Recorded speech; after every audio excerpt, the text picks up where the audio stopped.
Halo Bunda yang ada di rumah, kembali lagi dengan sama Evelyn. Pada saat ini kita akan sharing bagaimana membuat media belajar anak dengan menggunakan kardus bekas dan juga karton putih. Oke, sangat bermanfaat ya Bunda ya, sederhana tetapi sangat membantu anak di dalam menstimulus perkalian anak. Sehingga dengan cara yang sederhana tetapi sangat membantu anak di dalam menstimulusnya memahami perkalian. Oke Bunda ya, ini Bunda, bahan kita butuhkan adalah karton putih, selotip putih, lem, oke Bunda, gunting dan karton bekas.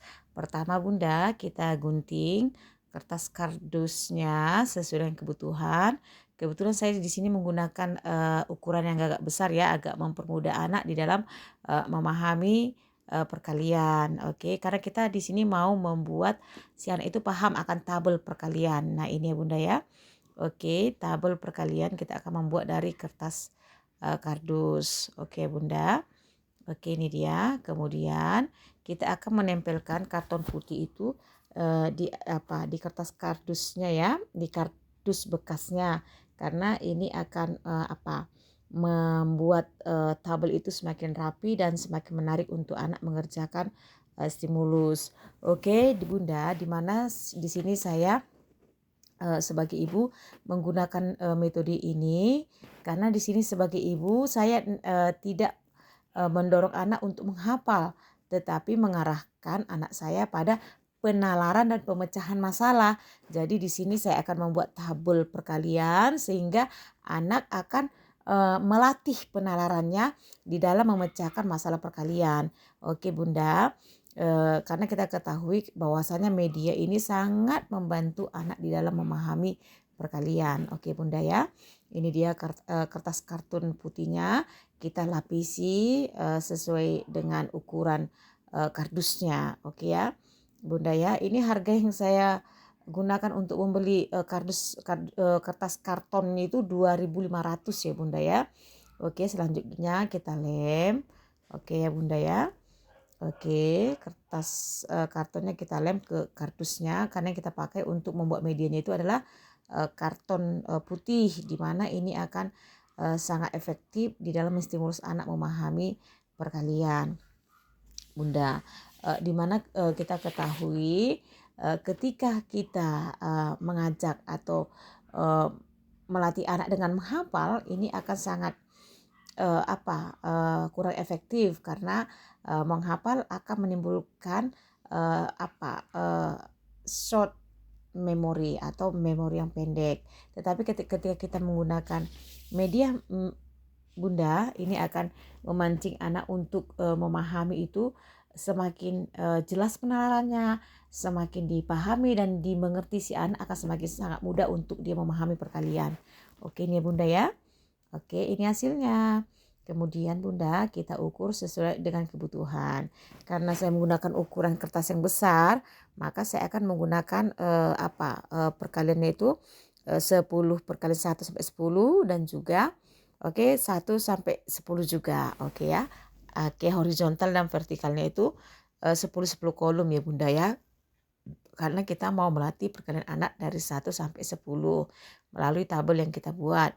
Oke Bunda ya, di sini kita akan latih anak untuk mengisi tabel-tabel perkalian. Jadi dia tidak menghafal. Oke, ada trik tersendiri juga di dalam menguasai perkalian ya Bunda ya. Oke Bunda. Oke. Nah sekarang kita akan membentuk garis atas ke bawahnya atau vertikalnya itu 10. Tadi horizontalnya 10 kolom. Ini ke atas juga 10 kolom ya Bunda ya. Menjadi ibu terkadang kita memerlukan ide-ide kreatif di dalam menstimulus anak karena zamannya sudah berubah. Ketika kita memahami traditional mathematics atau matematika tradisional yang saya pahami mengacu pada hafalan pada saat kita dulu ya Bunda ya, mengacu pada hafalan yang membawa banyak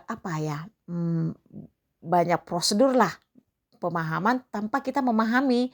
Oke ya, sehingga kita memiliki short term memory atau memori yang lebih singkat. Nah ini ya Bunda ya, setelah kita garis 10 kolom ke atas, 10 kolom ke bawah. Oke ya. Nah, sekarang kita membuat X itu kali ya. 1 sampai 10. Oke, Bunda.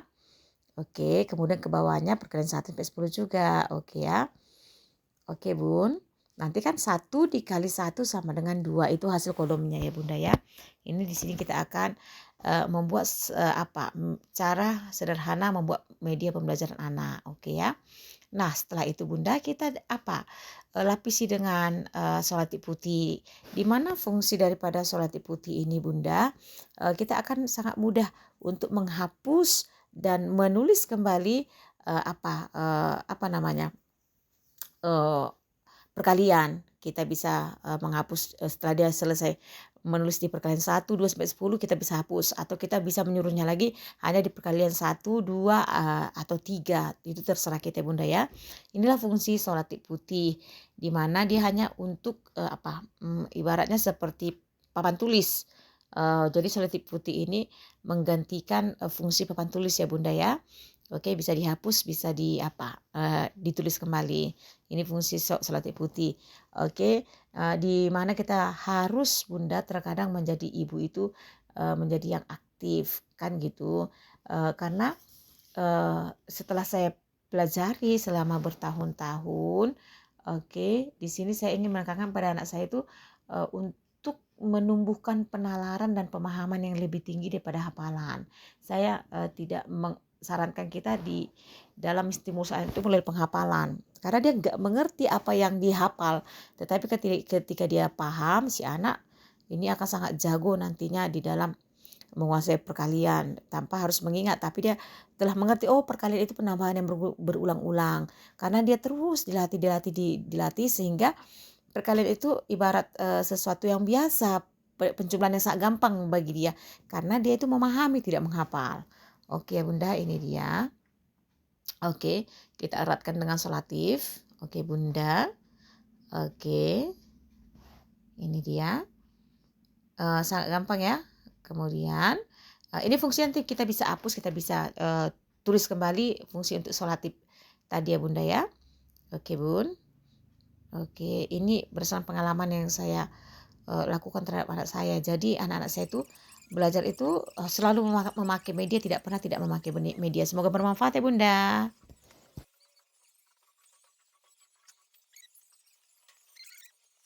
You meant traditional mathematics, you're referring to memorizing or carrying out procedures maybe without understanding and a lot of computation.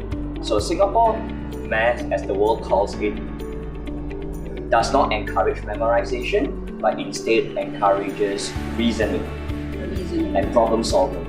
And it doesn't encourage students to do procedures without understanding, because the emphasis is on conceptual understanding. So any procedures must be backed up by meanings.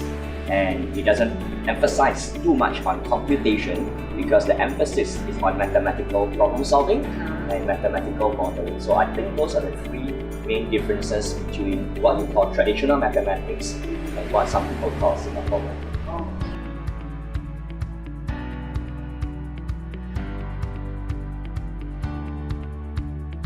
When you say memorization, I assume you meant rote memorization. So just remembering it, memorizing it without maybe by chanting or by singing a song, just memorizing it in a rote fashion, like a parrot.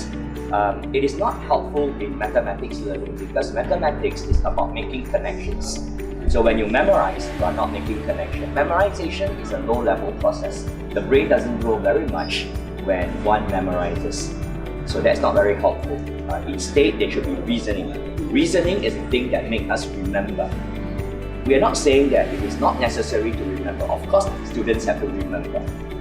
That's what makes us human. We can remember names of some friends, names of our children, names of places, names of food. So remembering is not a big deal and it's a necessary part of being a person.